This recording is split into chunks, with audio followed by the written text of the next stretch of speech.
Nou kom ons kyk nou nog 'n paar eksperimente van Emoto, né? Hy het byvoorbeeld gesê dat elke woord het 'n sekere frekwensie, 'n sekere intensie wat 'n effek het op die liggaam, op die water, op enige situasie.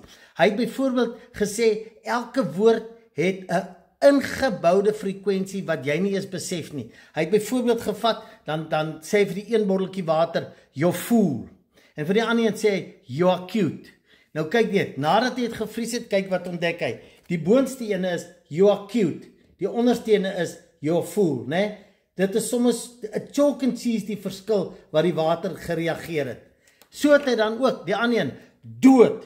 En vir die ander een het hy gesê, "Let's do it," met 'n heel ander gesindheid. Kyk, die boonste een is, "Let's do it," in 'n heel mooi gesindheid. Die ander een was so 'n dominerende bevel. Kyk hoe lyk hy daaronder. Ons moet let op wat ons praat. Woorde het krag.